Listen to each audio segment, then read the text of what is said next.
K 23 ಕೊಡುಂಬಾಳೂರು ಯುವರಾಣಿ ಅಂದವನ್ನು ವರ್ಣಿಸಬೇಕಾದ ಕವಿಗಳನ್ನು ಕೇಳಿದರೆ ಅವರುಗಳು ಆ ಹುಡುಗಿಯ ಅಂದವನ್ನು ಸಾಯಂಕಾಲದ ಸೌಂದರ್ಯಕ್ಕೆ ಒಪ್ಪಿಸಿ ಹೇಳ್ತಾರೆ.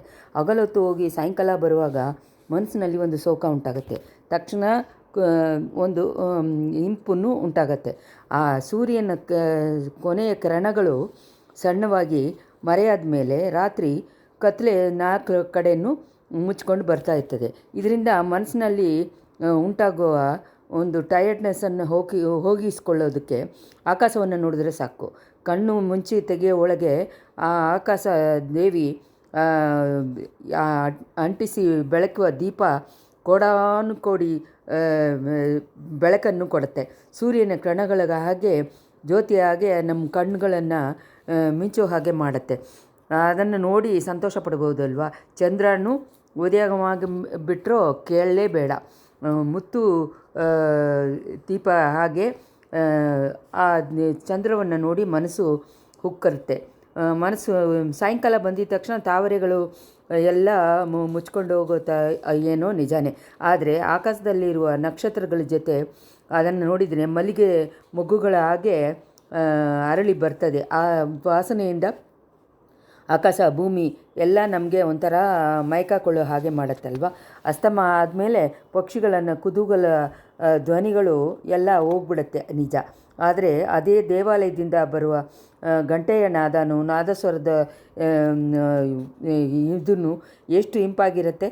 ಮಾಡಗಳ ಮೇಲಿಂದ ಸಣ್ಣವಾಗಿ ವೀಣೆಯನ್ನು ಮಿಟ್ಟಿಸೋ ಶಬ್ದ ಉಂಟಾಗತ್ತಲ್ಲ, ಆ ಥರ ಈ ಕೊಡುಂಬಾಳೂರು ಇಳವರಸಿನ ಯುವರಾಣಿನ ಅಂದಾನು ಹೀಗೆ ಸೋಗದಲ್ಲಿ ಸಾಯಲ್ಲಿನೂ ಸಂತೋಷ ಇದನ್ನು ಸೇರಿ ಮಿಕ್ಸ್ ಆಗಿ ಹೋಗಿರುತ್ತವೆ. ಇದರಿಂದ ಅವಳು ಸ್ವಭಾವ ಬಂದು ಎರಡು ಥರ ಇರ್ತದೆ. ಒಂದು ಸತಿ ಅವಳನ್ನ ನೋಡಿದ್ರೆ ಒಂದೇ ದುಃಖವಾಗಿ ಕಾಣಿಸ್ಕೊತಾಳೆ, ಇನ್ನೊಂದು ಸತಿ ನೋಡಿದ್ರೆ ಒಂದೇ ಸಂತೋಷವಾಗಿ ಖುಷಿಯಾಗಿ ಆಡ್ತಾ ಪಾಡ್ತಾ ಇರ್ತಾಳೆ. ಈ ಕೋವಲಣ್ಣನ ಲವ್ವಲ್ಲಿ ಮಾಧವಿನ ಒಂದು ಸತಿ ಸಂತೋಷವಾಗಿ ಇದ್ದಾಗ ಅವಳು ಕಾಣಿಸ್ಕೊಳ್ತಾಳೆ, ಇನ್ನೊಂದು ಸತಿ ಗಂಡನನ್ನು ಕಳ್ಕೊಂಡ ಕಣ್ಣಗಿನ ಸೋಗದ ಮುಖ ಇದೇನೋ ಅನ್ನೋ ಥರ ಕಾಣಿಸ್ಕೊಳ್ಳುತ್ತೆ. ಈ ಥರ ಒಂದೊಂದನ್ನು ನೋಡ್ತಾ ಇದ್ದರೆ ಅವಳ ಸ್ವಭಾವ ಏನು ಅಂತ ನಮಗೆ ಅರ್ಥ ಆಗುತ್ತೆ. ಈ ಥರ ಸ್ವಭಾವ ಅವಳಿಗೆ ಬರೋಕ್ಕೆ ಒಂದು ಕಾರಣ ಇದೆ. ಅವಳು ಜನಿಸಿದ ಟೈಮನ್ನು ಅವಳು ಬೆಳೆದಿದ್ದ ಕಾಲನು ಅಂತ ಹೇಳಿ ನಾವು ಊಹಿಸ್ಕೋಬೋದು. ಅವ್ರ ತಾಯಿನ ಗರ್ಭದಲ್ಲಿ ಅವಳು ಇದ್ದಾಗ ಈ ಕೊಡುಂಬಾಳೂರು ಸಿರಿಯವೇಳರು ಜಗಳದಲ್ಲೆಲ್ಲ ಪಾಲ್ಗೊಂಡಿದ್ದರು. ಆವಾಗ ಅವರು ಜಯಗೊಳಿಸಿದ ಸುದ್ದಿನೂ ಸೋಲಿದ್ದ ಸುದ್ದಿನೂ ಒಂದು ಸತಿ ಒಂದು ಹಿಂದೆ ಒಂದು ಬರ್ತಾಯಿತ್ತು. ಇದೆಲ್ಲ ಅವಳ ಅಮ್ಮನ ಮನಸ್ಸಿನಲ್ಲಿ ಇರುವ ಸಂತೋಷವನ್ನು ಕಷ್ಟವನ್ನು ಮಾರಿ ಉಂಟಾಗಿತ್ತು.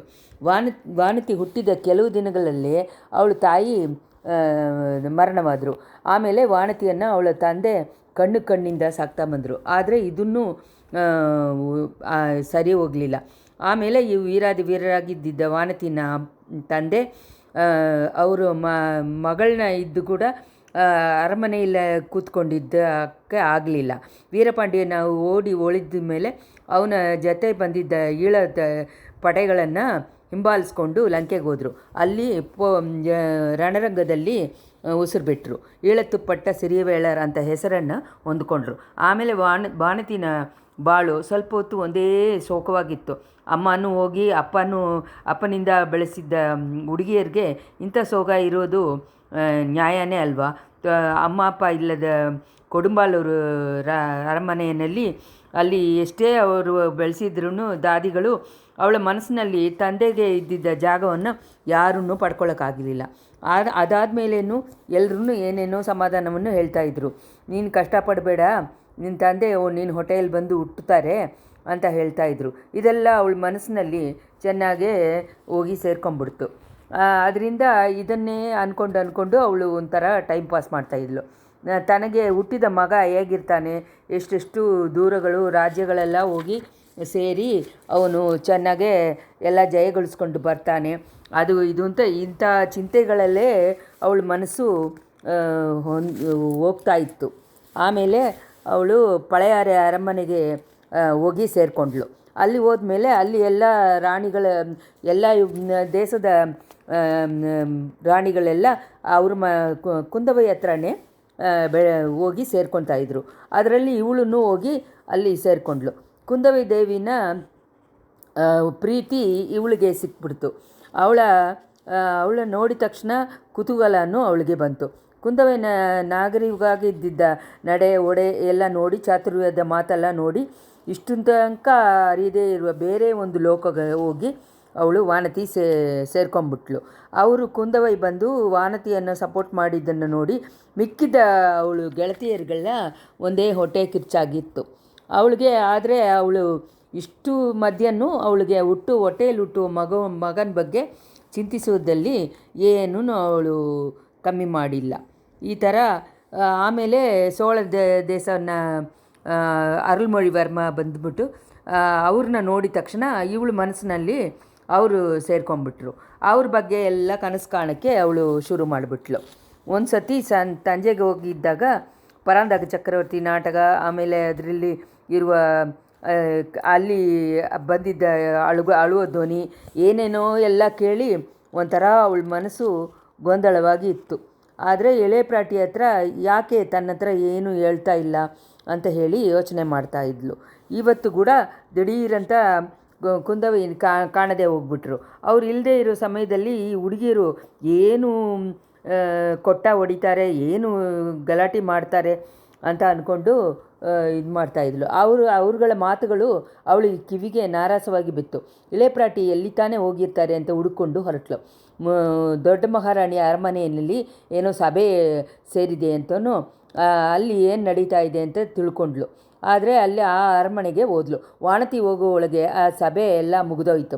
ದೊಡ್ಡ ಮಹಾರಾಣಿನ ಅವರ ಮಗನು ಏನೋ ಅಂತರಂಗವಾಗಿ ಮಾತಾಡ್ತಾ ಇದ್ದಾರೆ ಅಂತ ತಿಳ್ಕೊಂಡ್ಲು. ಯಾಕೋ ಇಂಥ ಸುದ್ದಿ ವಾನತಿಗೆ ಇನ್ನೂ ಸ್ವಲ್ಪ ವಿಚಾರವನ್ನು ಉಂಟು ಮಾಡಿತ್ತು. ಅಲ್ಲಿಂದ ತಿರ್ಗಾನು ಹೊರಟ್ಲು.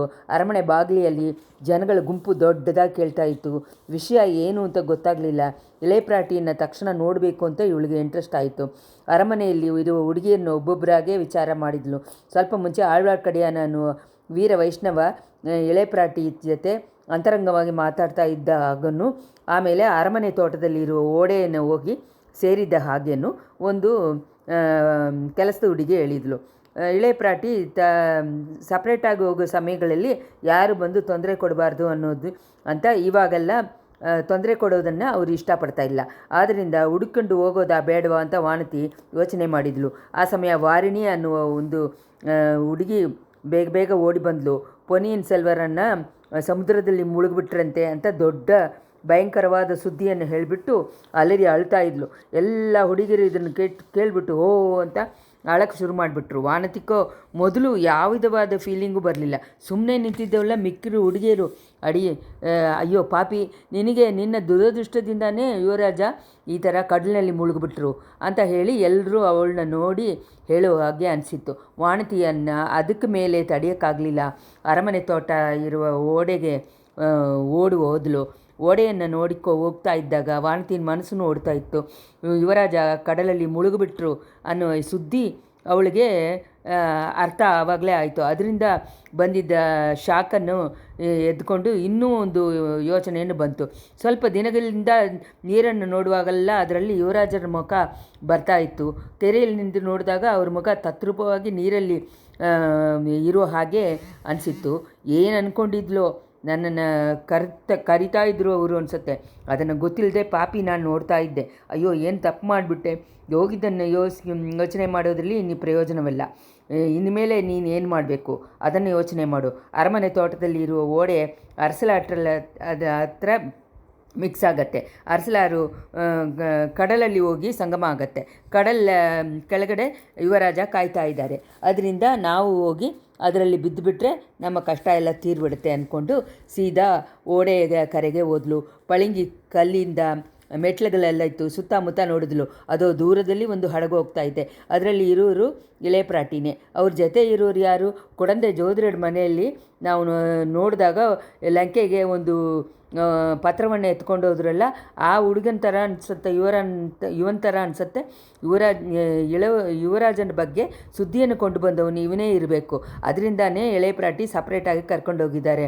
ಎಲ್ಲ ವಿಷಯವನ್ನು ತಿಳ್ಕೊಂಡಿದ್ದಾರೆ. ಅವ್ರು ಬಂದುಬಿಟ್ರೆ ಇಷ್ಟ ಬಂದಂಗೆ ಮಾಡೋಕ್ಕಾಗಲ್ಲ. ಏನೇನೋ ಸಮಾಧಾನ ಹೇಳ್ತಾರೆ. ಯುವರಾಜನ್ನ ಹೋಗಿ ಸೇರೋದನ್ನು ಕಟ್ಟಾಯ ತಡೆದು ಬಿಡ್ತಾರೆ. ಆದ್ದರಿಂದ ಅದೆಲ್ಲ ನ್ಯಾಯನ ಒಂದು ಸತಿ ಕೂಡ ನನ್ನ ಹತ್ರ ಹೇಳ್ಕೊಳ್ಳದೆ ಹೋಗೋದು ನ್ಯಾಯನ ಅವ್ರಿಗೆ ಅಂತ ಒಂದು ಮಾತಾದರೂ ಹೇಳಬೇಡ್ವಾ? ಆಗಲ್ಲ, ಇನ್ಮೇಲೆ ಕಾಯೋಕ್ಕಾಗಲ್ಲ. ಅದು ಅವ್ರು ನನ್ನನ್ನು ಕರಿತಾ ಇದ್ದಾರೆ. ನಿನ್ನನ್ನು ನಾನು ಇನ್ಮೇಲೆ ಮದುವೆ ಮಾಡ್ಕೊಳ್ಳೋಕ್ಕೆ ಏನೂ ಅಡ್ಡಿ ಇಲ್ಲ, ಬಾ ಅಂತ ಹೇಳಿ ನನ್ನನ್ನು ಕರಿತಾ ಇದ್ದಾರೆ. ವಾಣತಿನ ಮನೋರಥ ಇವಾಗ ಈಡೇರೋಕ್ಕೆ ಸಾಧ್ಯ ಇದೆ. ಅದರಿಂದ ಅವಳ ಮನಸ್ಸನ್ನು ಸ್ವಲ್ಪ ತಣ್ಣಗಾಯಿತು. ಹೌದು, ಕೆಳಗಡೆ ಇರುವ ಅಪ್ಪದ ಲೋಕಕ್ಕೆ ಅವಳು ಹೋಗ್ತಾಳೆ. ಅಲ್ಲಿ ನಾಗಲೋಕ ಇರುತ್ತೆ, ನಾಗಸರ್ಪಗಳು ಇರುತ್ತೆ, ಏನೇನೋ ಇರುತ್ತೆ. ಎಲ್ಲ ಎಷ್ಟು ಚೆನ್ನಾಗಿ ಅಲ್ಲೆಲ್ಲ ದೀಪಗಳೆಲ್ಲ ಬೆಳಗಿರುತ್ತೆ. ಅದರಿಂದ ಅದನ್ನು ಕನಸು ಹಾಗೆ ಎಲ್ಲ ಅವಳಿಗೆ ಇದಾಯಿತು. ಅದರಿಂದ ಅವಳು ಹೋಗಿ ನೀರು ಹಂಗೆ ನೋಡಿ ಮಂಗಳ ಘೋಷ ಎಲ್ಲ ಮೊಳಗ್ತಾ ಇತ್ತು, ಗಂಟೆಗಳೆಲ್ಲ ಹೊಡಿತಾ ಇತ್ತು. ಯುವರಾಜನು ವಾಣತಿನೂ ಇಬ್ಬರೂ ಹಾರವನ್ನು ಬದಲಾಯಿಸಿ ಮದುವೆ ಮಾಡಿಕೊಂಡರು. ಆ ಸಂತೋಷವನ್ನು ತಡೀಕಾಗದೆ ವಾಣತಿ ತಿರ್ಗಾನು ಮೂರ್ಛೆಯಾಗಿ ಬಿದ್ದಳು. ಸ್ವಲ್ಪ ಹೊತ್ತು ಅವಳು ಪ್ರಜ್ಞೆ ಇಲ್ಲದೆ ಇದ್ಲು. 2 ಕೈಗಳು ಅವಳನ್ನ ಎತ್ತಿತ್ತು. ಆ ಕೈಗಳು ಪೊನ್ನಿಯಿನ್ ಸೆಲ್ವರ್ನ ಕೈಯೇ ಅಂತ ಮೊದಲು ವಾಣತಿ ಅಂದ್ಕೊಂಡ್ಳು. ಆಮೇಲೆ ಯಾರೋ ತಮ್ಮನ್ನು ಮೂರ್ಛೆ ಬಿಡಿಸ್ತಾ ಇದ್ದಾರಲ್ಲ ಅಂತ ನೋಡಿದ್ಲು. ಕೈಗಳಲ್ಲಿ ಬಳೆಗಳ ಶಬ್ದ ಕೇಳಿತ್ತು. ವಾಣತಿ ಈ ಥರ ಮಾಡಿಬಿಟ್ಟಿಯಲ್ಲ ಅಂತ ಹೇಳಿ ಆ ಧ್ವನಿನೂ ಕೇಳಿತ್ತು. ತುಂಬ ಪ್ರಯತ್ನ ಮಾಡಿ ವಾಣತಿ ಕಣ್ಣುಗಳನ್ನ ತೆಗೆದು ನೋಡಿದ್ಲು. ಕುಂದವೆಯನ್ನ ಮುಖ ಅವಳು ಕಣ್ಣಲ್ಲಿ ಬಿದ್ದಿತ್ತು. ಅಕ್ಕ, ನನ್ನ ಮದುವೆಗೆ ನೀವು ಬಂದಿದ್ದೀರಾ? ನಿಮ್ಮನ್ನು ಕಾಣ್ತಾ ಇಲ್ವಲ್ಲ ಅಂತ ಕೇಳಿದ್ಲು. ಹಾಗೆ ಇವಾಗ 23ನೇ ಅಧ್ಯಾಯ ಮುಗಿಯಿತು. ಸಂಚಿಕೆ 24. ವಾಣತಿ ತಿರ್ಗಾನು ಒಂದು ಸತಿ ಪ್ರಜ್ಞೆ ಕಳ್ಕೊಂಡ್ಳು. ಅವಳ ಕಣ್ಣುಗಳನ್ನು ಮುಚ್ಕೊಂಡಿತು. ಸ್ವಲ್ಪನೇ ಅವಳಿಗೆ ಸುಯವಾದ ಪ್ರಜ್ಞೆ ಬರೋಕ್ಕೆ ಶುರುವಾಯಿತು. ನಾಗಲೋಕದಲ್ಲೋ ದೇವಲೋಕದಲ್ಲೋ ತಾನು ಯುವರಾಜರನ್ನ ಮದುವೆ ಮಾಡ್ಕೊಂಡಿದ್ದು ಬರೀ ಭ್ರಮೆ ಅಂತ ತಿಳ್ಕೊಂಡ್ಳು. ಯುವರಾಜರ ಬಗ್ಗೆ ಏನೋ ಶೋಕವಾದ ಸಮಾಚಾರವನ್ನು ಕೇಳಿದ ಮೇಲೇ ಓಡಕೆರೆಗೆ ಬಂದು ತಾನು ನೀರಿನಲ್ಲಿ ಬಿದ್ದಿದ್ದನ್ನು ನೆನಪು ಮಾಡಿಕೊಂಡ್ಳು. ಇಂಥ ನೆನಪುಗಳು ಅವಳಿಗೆ ತುಂಬ ಬಂದು ಏಮರಿ ಹೋದ್ಲು. ಮನಸ್ಸಿನಲ್ಲಿ ಚುರುಕಂತ ಈಟಿ ತಾಗಿದಂಗೆ ನೋವು ಬರ್ತಾಯಿತ್ತು. ಕಣ್ಣುಗಳನ್ನ ತೆಗಿಯೋಕ್ಕೆ ನೋಡಿದ್ಲು, ಆದರೆ ಆಗಲಿಲ್ಲ. ತನ್ನನ್ನು ತಣ್ಣೀರಿಂದ ಎತ್ತಿ ಕರೆ ಸೇರಿಸಿದ ಇರುತ್ತೆ. ಎಳೆಪ್ರಾಟಿಯಾಗಿಯೇ ಇರಬೇಕು. ಸ್ವಲ್ಪ ದೂರದಲ್ಲಿ ಹಡಗಿನಲ್ಲಿ ಬರ್ತಾ ಇದ್ದಿದ್ದ ಕುಂದವಿ ದೇವಿನೇ ಇರಬೇಕು. ತನ್ನನ್ನು ಯಾತಕ್ಕೋಸ್ಕರ ಅವರು ಕಾಪಾಡಿರಬೇಕು. ಒಂದೇ ಸತಿ ಮುಳುಗಿ ಹೋಗ್ಬಿಡಲಿ ಅಂತ ಅನ್ಕೋಬಾರ್ದ. ಕಣ್ಣುಗಳನ್ನ ತೆಗೆದು ಮಾತಾಡೋಕ್ಕೆ ಬಂದಿದ್ದ ತಕ್ಷಣ ಯಾಕೆ ನನ್ನ ಕಾಪಾಡಿದ್ರಿ ಅಂತ ಕುಂದವೆ ಹತ್ರ ಜಗಳ ಮಾಡಬೇಕು. ನಿಮ್ಮ ತಮ್ಮನ ಹತ್ರ ಇರೋ ಅಷ್ಟೊಂದು ಪ್ರೀತಿ ತಮ್ಮನ ಹತ್ರ ಇರೋ ಪ್ರೀತಿ ಅಷ್ಟೇನಾ? ಇದು ಇಳೆಯ ಪ್ರಾಟಿ ಮಾತಾಡ್ತಾ ಇದ್ದಾರೆ. ಏನು ಹೇಳ್ತಾ ಇದ್ದಾರೆ? ಯಾರ ಹತ್ರ ಹೇಳ್ತಾ ಇದ್ದಾರೆ ಕೇಳೋಣ. ಮಯಕದಲ್ಲಿ ಏನೇನೋ ಹೇಳ್ತಾ ಇದ್ದಾಳೆ. ಈ ಸದ್ಯ ಉಸಿರು ಬಚಾವಾದ್ಲಲ್ಲ. ನಮಗೆ ಆ ಹಡಗು ಮಾತ್ರ ಇನ್ನೂ ಸ್ವಲ್ಪ ದೂರದಲ್ಲಿ ಇದ್ದಿದ್ದರೆ ಇವಳು ಓಡೆಯಲ್ಲಿ ಬಿದ್ದಿದ್ದು ನಮ್ಮ ಕಣ್ಣಿಗೆ ಬೀಳದೇ ಹೋಗಿರುತ್ತೆ ಅಂದ್ಕೊಂಡ್ರೆ ನನಗೆ ಗತಿ ಕಲಗ್ತಾ ಇದೆ ಅಂತ. ನಾವು ನೋಡದೆ ಬಿಟ್ಟಿದ್ರೆ ಒಂದು ವಿಷಯದಲ್ಲಿ ಅದು ಒಳ್ಳೆಯದಾಯಿತು. ಈ ಹುಡುಗಿಯರನ್ನ ಬಾಳು ಚೆನ್ನಾಗೇ ಮುಗ್ದಿರತ್ತೆ. ನಿಮ್ಮಿಂದ ಉಸಿರು ಬದುಕಿದ್ದ ಕೊಡುಂಬಾಳವರು ಯುವರಾಣಿ ಬಾಳಿನಲ್ಲಿ ಇನ್ನೂ ಎಷ್ಟೋ ಮನವೇದನೆ ಪಡಬೇಕಾಗತ್ತೆ ಅಂತ ಹೇಳಿದರು. ಆಹಾ, ಇದ್ಯಾರು ನಮ್ಮ ಹತ್ರ ಇಷ್ಟೊಂದು ಅನುಕಂಪದಿಂದ ಮಾತಾಡ್ತಾ ಇದ್ದಾರೆ? ಹೌದು, ಆ ಯುವಕರೇ ಗೊಡಂದೆ ಜೋಧಿರರ ಮನೆಯಲ್ಲಿ ಅರಸಲಾತಂಗರೆಯಲ್ಲಿ ನೋಡಿದ್ದ ವೀರ ವಾಲಿಬಾನೆ. ಯುವರಾಜ ಕಡಲಿನಲ್ಲಿ ಮುಳುಗಿದ್ದ ಸುದ್ದಿನನ್ನು ಇವನೇ ಕೊಂಡು ಬಂದಿರಬೇಕು. ಇನ್ನು ಇವ್ರುಗಳು ಏನೇನು ಮಾತಾಡ್ಕೋತಾರೆ ನೋಡೋಣ. ಕಣ್ಣನ್ನು ತೆಗಿಯೋಕ್ಕಾಗದೇ ಇದ್ರೂ ಚೆನ್ನಾಗಿ ಕೇಳೋಕ್ಕಾಗತ್ತೆಲ್ಲ. ಇದೇನು ಇಷ್ಟೊಂದು ಸ್ವಲ್ಪ ಕೂಡ ಕನಿಕಲ ಇಲ್ಲದೆ ಮಾತಾಡ್ತಾ ಇದ್ದೀರಾ, ಈ ಗಂಡಸರೇ ಮನಸ್ಸೇ ಈ ಥರ ಕಲ್ಲಾಗೆ ಇದಿರತ್ತೆ ಅನಿಸತ್ತೆ ಅಂತ ಅಂದರು ಎಳೆ ಪ್ರಾಟಿ.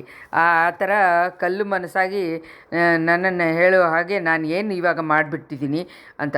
ಈ ಹುಡುಗಿ ಸತ್ತಿದ್ರೆ ಒಳ್ಳೆಯದು ಅಂತ ಹೇಳ್ತಾ ಇದ್ದೀರಲ್ಲ, ಅದು ಸಾಲದ? ಯಾಕೆ ಎಷ್ಟು ಶ್ರಮ ಎತ್ತಿ ಇವಳನ್ನು ನಾನು ಎಷ್ಟು ಶ್ರಮ ಎತ್ತಿ ಇವಳನ್ನ ನಾನು ಬರ್ತೀನಿ ನಿಮ್ಗೆ ಗೊತ್ತಾ?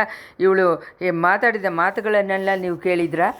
ನಿಮ್ಮ ಕಿವಿನಲ್ಲಿ ಏನು ಬಿದ್ದಿತ್ತು ಅಂತ ಅಂದು ಯುವರಾಜನ್ನ ಮದುವೆ ಮಾಡ್ಕೊಳ್ಳೋದ್ರ ಬಗ್ಗೆ ಏನೋ ಹೇಳ್ತಾಯಿದ್ರು. ಹೌದು, ನೆನಪು ಬಂದು ಮಯಕದಲ್ಲಿ ಕೂಡ ಅವಳು ಬಾಯಿ ಆ ಥರನೇ ಹೇಳ್ತಾಯಿತ್ತು. ಯುವರಾಜರ ಮೇಲೆ ಆಸೆ ಅವಳ ಮನಸ್ಸಿನಲ್ಲಿ ಇದೆ, ಅದು ನಾಟ್ಕೊಂಡ್ಬಿಟ್ಟಿದೆ. ಆ ಆಸೆ ಈ ಹುಡುಗಿಗೆ ಒಳ್ಳೆಯದಲ್ವ? ಆದರೆ ಅದರಿಂದ ಕಷ್ಟನೂ ಏಮಾರಿನೇ ಹೋಗ್ತಾರೆ ಇವರು.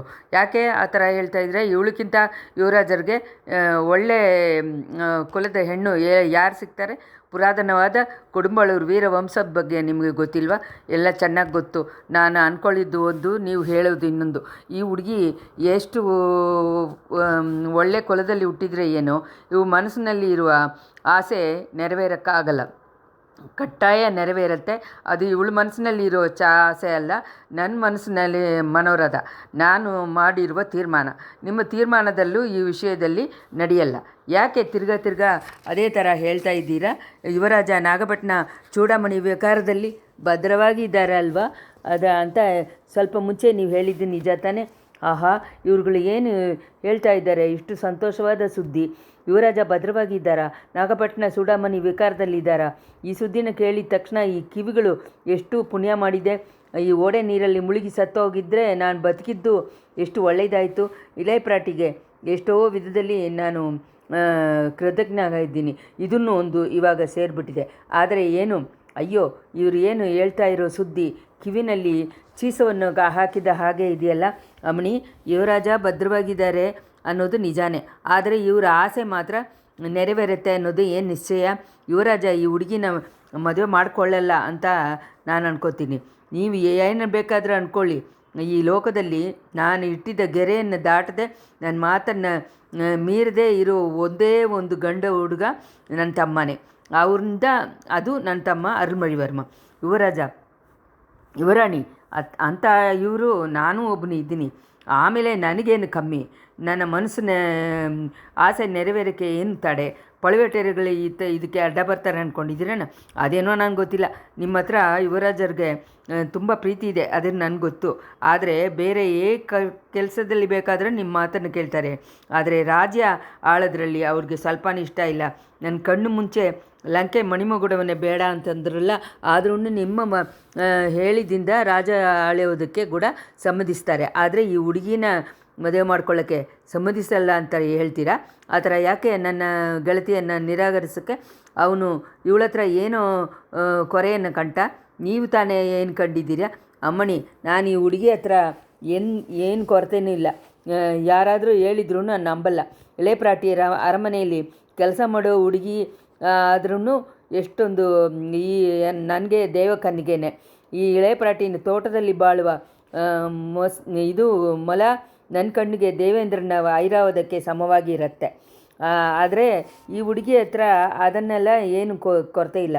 ಆದರೆ ಅವರ ಮನಸ್ಸು ಬೇರೆ ಹೆಣ್ಣು ಹತ್ರ ಹೋಗಿರ್ಬೋದಲ್ವಾ? ಅಯ್ಯೋ, ಇದೇನು ಕೆಟ್ಟ ಮಾತಾಡ್ತಾ ಇದ್ದೀರಾ? ಈ ಯುವಕ ಯಾಕೆ ನಮ್ಮ ಹತ್ರ ಈ ಥರ ನಮ್ಮ ಕಷ್ಟವಾಗಿದ್ದ ಮನಸ್ಸಿನಲ್ಲಿ ಚೂರಿಯನ್ನಾಗ್ತಾ ಇದ್ದಾರಲ್ಲ? ವಾನರಕುಲ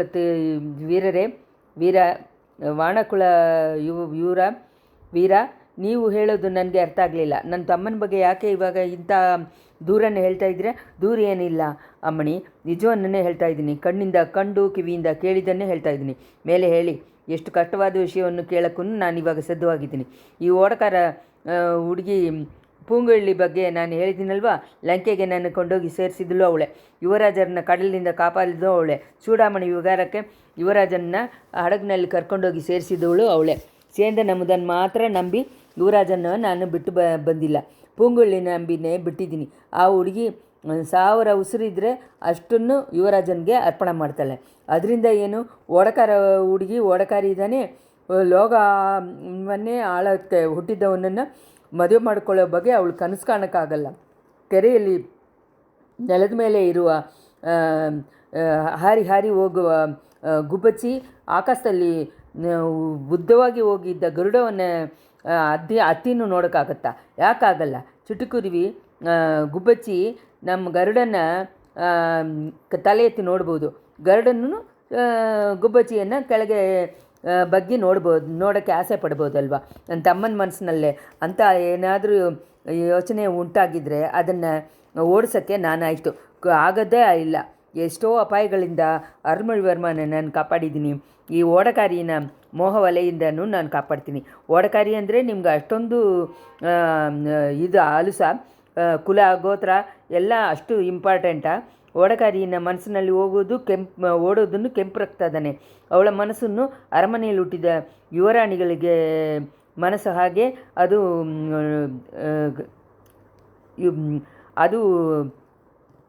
ಹುಡಿಯಲ್ವಾ? ಯಾಕೆ ನೋಡಿದರೆ ಯುವರಾಜನ ಆಸೆಯಲ್ಲಿ ರಾಜ್ಯ ಆಸೆ ಸ್ವಲ್ಪನಾದರೂ ಇರ್ಬೋದು, ಆದರೆ ಈ ಓಡಕಾರ ಹುಡುಗಿನ ಮನಸ್ಸು ಪ್ರೀತಿ, ಅದಕ್ಕೆ ಏನು ಕೊರತೆ ಹೇಳೋಕ್ಕೆ ಆಗಲ್ಲ. ಎಲ್ಲ ಪುನೀತವಾಗಿ ಇದ್ದಿದ್ದ ಯುವರಾಜನೂ ಆ ಥರನೇ ಅಂದ್ಕೊತಿದ್ದಾರೆ. ಬೇರೆಯವರು ಏನೇ ಬಂದು ತಡೆ ಮಾಡಿದ್ರು ಇವಾಗ ಬಂದು ನನ್ನ ವಿಷಯವನ್ನೇ ಎತ್ಕೊಳ್ಳಿ, ನನ್ನ ಮನಸ್ಸನ್ನು ಕಿತ್ತು ಅದರಲ್ಲಿ ಇರೋದನ್ನು ನಿಮಗೆ ನಾನು ತೋರಿಸ್ಕೊಳ್ಳೋಕ್ಕಾದರೆ ಬೇಡ, ನಿಮ್ಮ ಮನಸ್ಸಿನಲ್ಲಿ ಇರೋದು ಹಾಗೆ ಭದ್ರವಾಗಿರಲಿ, ಅದೇನೇ ಒಳ್ಳೆಯದು. ಆಸೆ ಆಕಾಂಕ್ಷೆ ಪ್ರೀತಿ ಇವೆಲ್ಲ ಲೋಕದಲ್ಲಿ ಹುಟ್ಟಿದ್ದ ಎಲ್ಲರಿಗೂ ಸರಿಯೇ, ಆದರೆ ರಾಜ್ಯ ಆಳಕ್ಕೆ ಬಂದಿರೋರು ವಿಷಯನೇ ಬೇರೆ. ಅವ್ರುಗಳು ರಾಜಕುಲದಲ್ಲಿಯೇ ಮದುವೆ ಮಾಡ್ಕೋಬೇಕು, ಮನಸ್ಸನ್ನು ಚೆದರಕ್ಕೆ ಬಿಡಬಾರ್ದು. ಆದರೆ ತಪ್ಪಿದರೆ ಅದರಿಂದ ತುಂಬ ಕಷ್ಟಗಳು ಬರುತ್ತೆ. ಕುಟುಂಬದಲ್ಲೇ ಅದಕ್ಕೆ ಸರಿಯಾದ ಉದಾಹರಣೆ ಇದೆ. ನನ್ನ ತಂದೆನ ಚಿಕ್ಕ ವಯಸ್ಸಲ್ಲಿ ರಾಜ್ಯ ಅವರಿಗೆ ಆಳೋ ಉದ್ದಾಸನ ಇಲ್ಲದೇ ಇರುವಾಗ ಈ ಥರನೇ ಕಾಡಿನಲ್ಲಿ ಬೆಳೆದಿದ್ದ ಒಂದು ಹುಡುಗಿಯನ್ನು, ಆದರೆ ಅದ್ರ ಬಗ್ಗೆ ಎಲ್ಲ ಇವಾಗ ನಿಮ್ಗೆ ಯಾಕೆ ಹೇಳಬೇಕು? ಆ ಹೆಣ್ಣಿಗೆ ಮೂರ್ಛೆ ಹೋಗಿ ಪ್ರಜ್ಞೆ ಪಡ್ತಾ ಇದೆ, ಕಣ್ಣನ್ನು ಎಲ್ಲ ಅಲ್ಲಾಡ್ತಾ ಇದೆ. ಬೇರೆ ಏನಾದರೂ ಹೇಳೋಕ್ಕಿಲ್ವಾ? ಏಳನಾಡಿನಲ್ಲಿ ಇನ್ನೂ ಏನು ಅಪಾಯಗಳನ್ನು ಇರುವುದಾಗೆ ನೀವು ಹೇಳ್ತಾ ಇದ್ರಿ, ಅದನ್ನೇ ಹೇಳಿ. ಹೌದು ಯುವರಾಣಿ, ಲಂಕೆ ಸಿಂಹಾಸನವನ್ನು ಮಣಿಮಗುಡವನ್ನು ಯುವರಾಜ ಬೇಡ ಅಂತ ಬಂದಿದ್ದ ಅವತ್ತು ರಾತ್ರಿ ನಾವು ಅನುರಾಧಪುರ ಬೀದಿಗಳಲ್ಲಿ ಬರ್ತಾ ಇರುವಾಗ ದಿಢೀರಂತ ಒಂದು ಕಟ್ಟಡದಲ್ಲಿ ಮುಂಚೆ ಇದ್ದಿದ್ದ ಒಂದು ಪಾರ್ಟು ಹಂಗೆ ಸರಿಸಿ ಬಿತ್ತು. ಕ್ಷಣ ಅಲ್ಲಿ ನಾವು ಉಳಿದಿದ್ದರೆ ನಮ್ಮ ತಲೆ ಮೇಲೆ ಬಿದ್ದಿರುತ್ತೆ, ಉಸಿರಿಂದ ಸಮಾಧಿಯಾಗಿರ್ತೀವಿ. ಆ ಸಮಯದಲ್ಲಿ ಒಂದು ಹೆಂಗಸು ದಿಢೀರಂತ ಅಲ್ಲಿ ಬಂದರು, ನಮಗೆ ಸಿಗ್ನಲ್ ಕೊಟ್ಟು ಯುವರಾಜರನ್ನು ಕರೆದ್ರು. ಕಡவுளே, ದೇವರೇ, ಅಲ್ಲೂ ಒಂದು ಹೆಣ್ಣು ತಾನ ನಿಮ್ಮನ್ನು ಕಾಪಾಡಬೇಕು. ಆ ಹೆಣ್ಣು ಯಾರು? ಅವಳು ಯಾರೋ ನಂಗೆ ಗೊತ್ತಿಲ್ಲ, ಆದರೆ ಯುವರಾಜರಿಗೆ ಮುಂಚೆ ಅಭ್ಯಾಸ ಆಗಿದ್ದವರು ಅನ್ಸನೆ, ಪರಿಚಯ ಆದವರು ಅಂತಲೇ ಅನಿಸುತ್ತೆ. ಬೇರೆ ಅನುಮಾನಕ್ಕೆಲ್ಲ ಹಾಳಾಗೋದು ಬೇಡ. ಆ ಅಮ್ಮ ವಯಸ್ಸಾದವರು ಅಂತ ಹೇಳಿ. ಎಷ್ಟು ವಯಸ್ಸಿರ್ಬೋದು?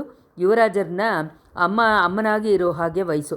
ಅವರ ಕಿವಿಳು, ಅವರು ಬಾಯಿನ ಮೂಗಿ. ಏನು ಇನ್ನೊಂದು ಸತಿ ಹೇಳಿ. ಅವ್ರಿಗೆ ಹುಟ್ಟಿನಿಂದಾನೇ ಕಿವಿಯನ್ನು ಕೇಳಲ್ಲ, ಮಾತು ಆಡಲ್ಲ, ಅಂದರೆ ಅಷ್ಟೊಂದು ವಯಸ್ಸಾದವರು. ಅವರು ಪ್ರಾಯ ಬಂದು 45 ಮೇಲಿರುತ್ತೆ. ಅಯ್ಯ, ಆ ಥರ ಒಂದು ಮುದುಕಿನ ಎಳೆನಾಡಿನಲ್ಲಿ ನೋಡಿದ್ದೀರಾ? ಅವಳ ಬಗ್ಗೆ ಇನ್ನೇನು ಹೇಳಿ, ಅವಳ ಹುಟ್ಟು ಇದು ಎಲ್ಲ ಹೇಳಿ. ಎಲ್ಲಿ ಹುಟ್ಟಿದಾಳೆ? ಏಳನಾಡಿನಲ್ಲಿ ಇರುವ ಕಡಲಲ್ಲಿ ಇರುವ ಒಂದು ಐಲ್ಯಾಂಡಲ್ಲಿ ಹುಟ್ಟಿದ್ದಾಳೆ. ಯುವರಾಣಿ ಕುಂದವಿ ದೇವಿಗೆ ತುಂಬ ಇಂಟ್ರೆಸ್ಟ್ ಆಗೋಗಿ, ಅಯ್ಯ ಇನ್ನೂ ಹೇಳಿ, ನೋಡೋಕ್ಕೆ ಅವರು ಹೇಗಿದ್ರು ಅಂತಂದರು. ಅಮ್ಮಣಿ, ಅವಳ ನೋಟದಲ್ಲಿ ಒಂದು ಅತಿಶಯವನ್ನು ಕಂಡೆ, ಅದನ್ನು ಹೇಳೋಕ್ಕೆ ನನಗೆ ಯೋಚನೆ ಆಗಿದೆ. ಯೋಚನೆ ಬೇಡ, ಬೇಗ ಹೇಳಿ. ಸೋಳನಾಡಿನಲ್ಲಿ ನಾನು ನೋಡಿದ್ದ ಒಂದು ಹೆಣ್ಣು ಹಾಗೇನೆ ಅವಳಿದ್ದಾಳೆ.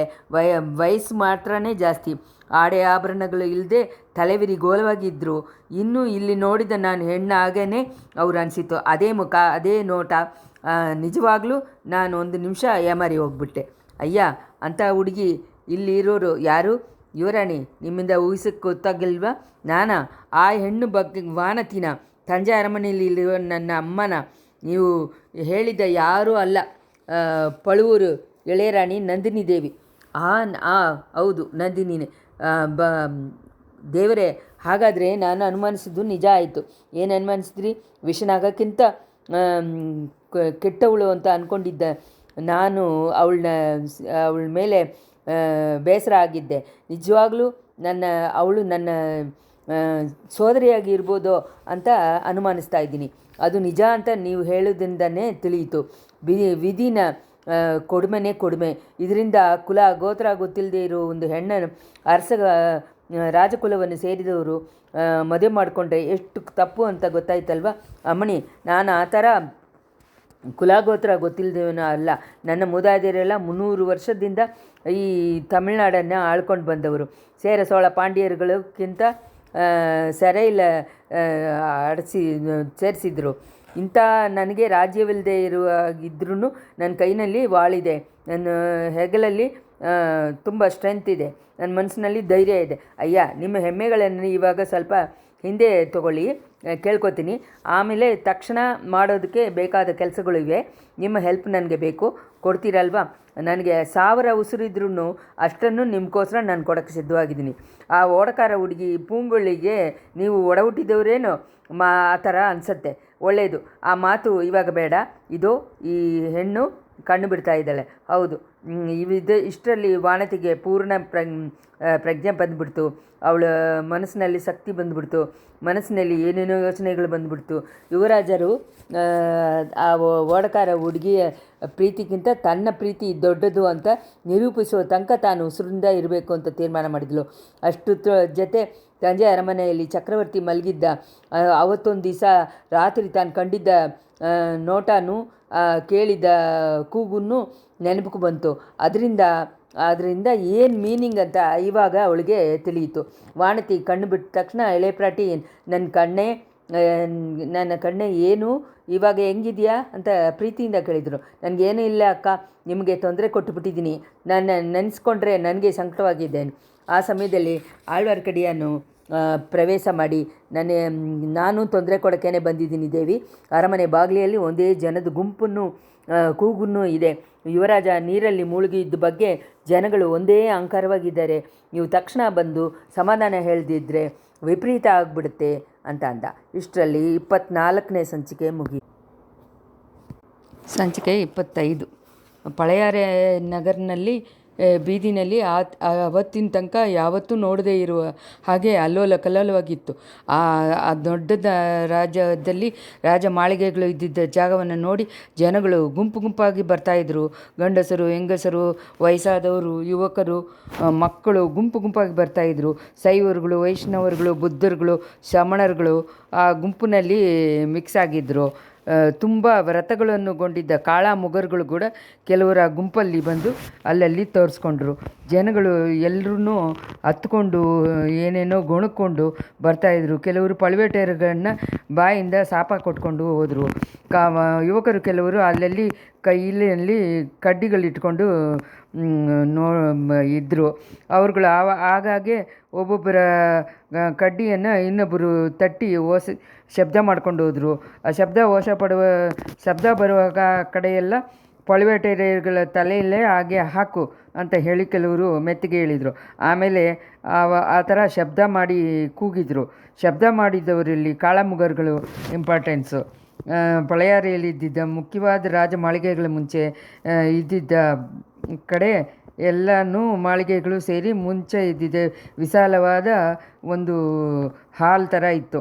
ವಿಶೇಷವಾದ ಸಂದರ್ಭಗಳಲ್ಲಿ ಸಾವಿರಾರು ಜನಗಳು ಅಲ್ಲಿ ನಿಂತ್ಕೊಳ್ಳೋ ಹಾಗೆ ಇರುವ ಅಷ್ಟು ದೊಡ್ಡ ಜಾಗ ಇತ್ತು. ಅದನ್ನು ಸುತ್ತಲೂ ದೊಡ್ಡ ಗೋಡೆಗಳಿತ್ತು. ಆ ಗೋಡೆ ಮೇಲೆ 3 ಬಾಗಿಲಿತ್ತು. ಒಂದೊಂದು ಬಾಗಿಲಲ್ಲೂ ಕೆಲವರು ಅರಮನೆಯ ಸೇವಕರುಗಳು ಕಾವಲು ಕಾಯ್ತಾಯಿದ್ರು. ಜನಗಳು ಗುಂಪು ಗುಂಪಾಗಿ ಬಂದಿದ್ದ ಎಲ್ಲರೂ ಆ 3 ಬಾಗಿಲಲ್ಲೂ ಬಂದು ಸೇರೋಕ್ಕೆ ಶುರು ಮಾಡಿದರು. ಕ್ಷಣಕ್ಕೆ ಗುಂಪು ಜಾಸ್ತಿ ಆಗ್ತಾ ಹೋಗಿತ್ತು. ಸುದ್ದಿ ಕೊಂಡು ಬಂದಿದ್ದ ಇಬ್ಬರನ್ನು ಅವರುಗಳು ಕರೆದು ಊರಲ್ಲಿ ಇದ್ದಿದ್ದ ಸೇವಕರುಗಳನ್ನ ಮಾತ್ರ ಅರಮನೆ ಕಾವಲರುಗಳು ಒಳಗೆ ಬಿಟ್ಟರು. ಮಿಕ್ಕಿದವ್ರನ್ನ ತಡಿಸಿ ನಿಲ್ಲಿಸಿದ್ರು. ಆದರೆ ತುಂಬ ಹೊತ್ತು ನಿಲ್ಸೋಕ್ಕಾಗಲಿಲ್ಲ. ಗುಂಪು ಎಲ್ಲಿಂದ ಹೊರಟತ್ತೆ ಅಂತ ಗೊತ್ತಿಲ್ಲದೆ ಕೆಲವು ಕೂಗುಗಳು ಒಳಗೋಗಿ ಅಂತ ಕೂಗ್ತಾ ಇತ್ತು. ಆಮೇಲೆ ಹಿಂದೆಯಿಂದ ಮುಂದೆ ಇದ್ದವ್ರನ್ನ ತಳ್ಳಿದ್ರು. ಕಡಲಿನ ಸಮುದ್ರನ ಸದ್ದವ ಘೋಷ ಹಾಗೆ ಒಂದನ್ನೊಂದು ತಳ್ಕೊಂಡು ಕೊನೆಗೆ ದೊಡ್ಡ ಅಲೆಯಲ್ಲಿ ಹೋಗಿ ಸೇರೋ ಹಾಗೆ ಇರತ್ತಲ್ವ, ಆ ಥರ ಜನಸಮುದ್ರನೂ ನಡೆಯಿತು. ಮುಂಚೆ ಇದ್ದವರು ಹಿಂದೆ ಇದ್ದವರಿಂದ ತಳ್ಳಿಕೊಂಡು ಬಾಗಿಲಲ್ಲಿ ಕಾವಲು ಮಾಡ್ತಾ ಇದ್ದಿದ್ದ ಸೇವಕರನ್ನ ತಳ್ಳಿಕೊಂಡು ಒಳಗೋದ್ರು. ಅಷ್ಟೇ. ಆಮೇಲೆ ಕಾವೇರಿ ಕರೆಯಲ್ಲಿ ಇದ್ದಿದ್ದ ದೊಡ್ಡ ಎಲ್ಲ ಒಡೆದೋಗಿ ಬರ್ತಾ ಬರ್ತಾ ಪ್ರವಾಹ ಜಾಸ್ತಿ ಆಗೋ ಥರ ಜನಗಳು ಒಳಗಡೆ ದಡ ದಡ ಅಂತ ಪ್ರವೇಶ ಮಾಡಿದರು. ಸ್ವಲ್ಪ ಹೊತ್ತಲ್ಲಿ ಕೆಲವರು ಹಾಲು ತುಂಬ ತುಂಬಿ ಹೋಯಿತು. ಸಾವಿರಾರು ಜನಗಳು ಅಲ್ಲಿ ಸೇರಿಬಿಟ್ರು.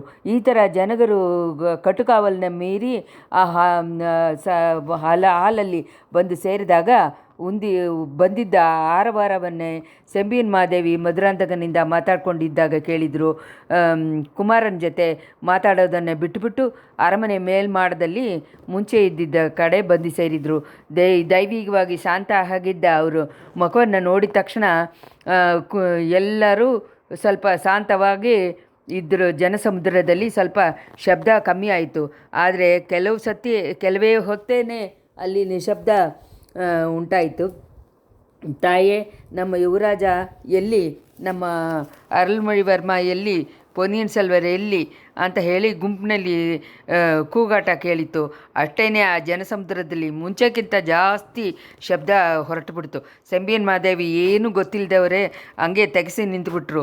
ಪಳೆಯಾರೆ ಜನಗಳ ಮನಸ್ಸಿನಲ್ಲಿ ಸೇರಿಕೊಂಡಿದ್ದ ಪೊನ್ನಿಯಿನ್ ಸೆಲ್ವನ್ಗೆ ಏನೋ ಆಪತ್ತ ಬಂದುಬಿಟ್ಟಿದೆ ಅಂತ ಮಾತ್ರ ಗೊತ್ತಾಯಿತು. ಅದೇನು ಆಪತ್ತೋ, ಎಲ್ಲಿಂದ ಬಂತು? ಪಳುವೆಟೆರಗಳೇ ಏನಾದರೂ ವಿಪರೀತವಾಗಿ ಮಾಡಿಬಿಟ್ರಾ? ಸೋಳಕೊಳಗೂ ಮಧುರಾಂತಕನಿಗೂ ತುಂಬ ಕೆಟ್ಟ ಹೆಸರನ್ನು ತಂದುಬಿಟ್ರ. ಇಂಥ ಸಮಯದಲ್ಲಿ ತಂಜಾವೂರದ್ದು ಗೂಢಾಚಾರಿಗಳನ್ನ ಹಿಡ್ಕೊಂಡು ಜನಗಳು ತಳ್ಳಿಕೊಂಡು ಮುಂಚೆ ಬಂದುಬಿಟ್ರು. ಅವ್ರುಗಳು ಕರ್ಕೊಂಡು ಬಂದಿದ್ದ ಸೇವಕರುಗಳ ಒಬ್ಬನು, ಅಮ್ಮ, ಇವ್ರುಗಳು ತಂಜಾವೂರಿಂದ ಮುಖ್ಯವಾದ ಒಂದು ಸುದ್ದಿಯನ್ನು ತೊಗೊಂಬಂದಿದ್ದಾರೆ ಅಂತ ಅಂದರು. ಸೆಂಬಿಯನ್ ಮಹಾದೇವಿಯ ಜನಗುಂಪನ್ನು ನೋಡಿ ಕೈಯ ಮರೆಸಿಬಿಟ್ಟು ಗೂಢಾಚಾರಿಗಳು ನೋಡಿ, ಏನು ಸುದ್ದಿಕೊಂಡು ಬಂದಿದ್ದೀರಾ ಅಂತ ಕೇಳಿದರು. ತಾಯಿ, ತುಂಬ ಕಷ್ಟವಾದ ಒಂದು ಸುದ್ದಿಯನ್ನೇ ತೊಗೊಂಬಂದಿದ್ದೀವಿ. ನಾವು ಚಕ್ರವರ್ತಿನ ಕಟ್ಲೆ ಹಾಗೆ ಯುವರಾಜ ಅರುಳ್ಮೊಳಿವರ್ಮನ್ನ ಲಂಕೆಯಿಂದ ಕೋಡಿಕರೆಗೆ ಕಪ್ಪಲಲ್ಲಿ ಬರ್ತಾಯಿದ್ರು. ಬರೋ ಜಾಗೆಯಲ್ಲಿ ಸುಡಿಗಾಳಿ ಬಂದು, ದೊಡ್ಡ ಬಿರುಗಾಳಿ ಬಂದು ಕಪ್ಪಲು ಅಲ್ಲಿ ಸಿಕ್ಕಾಕೊಂಡ್ಬಿಡ್ತು. ಅದರ ಜೊತೆಗೆ ಬಂದಿದ್ದ ಕಪ್ಪಲು ಚೂರು ಚೂರಾಗೋಯಿತು. ಅದರಲ್ಲಿ ಇರೋರನ್ನು ಕಾಪಾಡೋದಕ್ಕೆ ಯುವರಾಜ ಬಂದು ಸಮುದ್ರದಲ್ಲಿ ದೂಕಿದ್ರು. ಆಮೇಲೆ ಸಿಕ್ಕಲಿಲ್ಲ. ಕಡಲಲ್ಲಿ ಕಡಕರೆ ಎಲ್ಲ ಹುಡ್ಕೋಕ್ಕೆ ಏರ್ಪಾಡು ಮಾಡಿದ್ದೀವಿ. ಚಕ್ರವರ್ತಿನೂ ಆ ಮಲೆಮಾನ್ ಮಗಳಾರನು ಈ ಸುದ್ದಿನ ಕೇಳಿ ತುಂಬ ಕಷ್ಟದಲ್ಲಿ ಇದ್ದಾರೆ. ನಿಮ್ಮನ್ನು ಮಧುರಾಂತಕ ದೇವರನ್ನು ಎಳೆಪ್ರಾಟಿಯನ್ನು ತಕ್ಷಣ ಹೊರಟಿ ತಂಜೆಗೆ ಬರೋ ಹಾಗೆ ಚಕ್ರವರ್ತಿ ನಮ್ಮ ಮೂಲಕ ಸುದ್ದಿಯನ್ನು ತಿಳಿಸಿದ್ದಾರೆ. ಈ ಥರ ಗೂಢಾಚಾರಿಗಳು ಹೇಳಿದ್ದು ಸೆಂಬಿಯನ್ ಮಹಾದೇವನ ಕಿವಿಯಲ್ಲಿ ಬಿತ್ತು. ಅದೇ ಸಮಯ ಜನಗುಂಪಿನ ಕಿವಿಗಳಲ್ಲೂ ಬಿತ್ತು. ಸೆಂಬಿಯನ್ ಮಹಾದೇವಿ ಕಣ್ಣುಗಳಲ್ಲಿ ನೀರು ತಾರೆ ತಾರೆಯಾಗಿ ಹೋಯ್ತಾ ಇತ್ತು. ಅದನ್ನು ನೋಡಿದ ಜನಗಳು ಹೋ ಅಂತ ಹೇಳಿ ಕೂಗಾಡಿದ್ರು. ಗುಂಪಿನಲ್ಲಿ ಮುಂಚೆ ಇದ್ದವರಲ್ಲಿ ಒಬ್ಬರು, ತಾಯೇ, ನೀವು ತಂಜೆ ಹೋಗಬಾರ್ದು, ಇಳೆಪ್ರಾಟಿನೂ ತಂಜೆ ಹೋಗ್ಕೂಡ್ದು, ಚಕ್ರವರ್ತಿನೇ ಇಲ್ಲಿ ಬರೋ ಹಾಗೆ ಹೇಳಬೇಕು ಅಂತ ಹೇಳಿ ಕೂಗಿದ್ರು. ಪೊನ್ನಿಯಿನ್ ಸೆಲ್ವರ್ ಬಂದು ಸಮುದ್ರದಲ್ಲಿ ಮುಳುಗಿಬಿಟ್ಟಿದ್ದಾರೆ ಅನ್ನೋದು ಸುಳ್ಳು, ಪಳುವೆಟೆರಗಳೇ ಅವ್ರನ್ನ ಕೊಂದಿರ್ತಾರೆ ಅಂತ ಹೇಳಿದರು ಇನ್ನೊಬ್ಬರು. ಮಧುರಾಂತಕರನ್ನು ಇನ್ನೀ ತಂಜೆಗೆ ಹೋಗಬಾರ್ದು, ಇಲ್ಲೇ ಇರಬೇಕು ಅಂತ ಇನ್ನೊಂದು ಸುದ್ದಿ ಕೇಳಿತು. ಇನ್ನೊಂದು ದನಿ ಕೇಳಿತು. ಇಳೆಪ್ರಾಟಿಯಲ್ಲಿ ಅವ್ರನ್ನ ನಾವು ನೋಡಬೇಕು ಅಂತ ಹೇಳಿ ಎಲ್ಲ ಕೂಗಿದ್ರು. ಸೆಂಬಿಯನ್ ಮಹಾದೇವಿ ತಮ್ಮ ಪಕ್ಕದಲ್ಲಿ ಇದ್ದಿದ್ದ ಕೆಲಸದವರೊಬ್ಬರನ್ನ ನೋಡಿ ಕರೆಸಿ ಯುವರಾಣಿನ ಕರ್ಕೊಂಬ ಅಂತ ಹೇಳಿದರು. ಕೆಳಗೆ ಗುಂಪಿನಲ್ಲಿ ಮಿಕ್ಸಾಗಿ ಇದ್ದಿದ್ದ ಆಳ್ವಾರ್ ಕಡೆಯನ್ನು ಅದೇ ಸಮಯದಲ್ಲಿ ಅಲ್ಲಿಂದ ಹೊರಟು ಹೋದ. ಪಳೆಯಾರೆಯಲ್ಲಿ ಅಡ್ಡದಾರಿಯಲ್ಲಿ ಬೇಗ ಹೋಗಿ ಕುಂದವಿದೇವಿ ವಾನತಿಯನ್ನು ಮೂರ್ಛೆ ಬಿಡಿಸುತ್ತಾ ಇದ್ದಾಗ ಆ ಮನೆಯನ್ನು ಕಂಡು ಹಿಡಿದು ಬಂದ.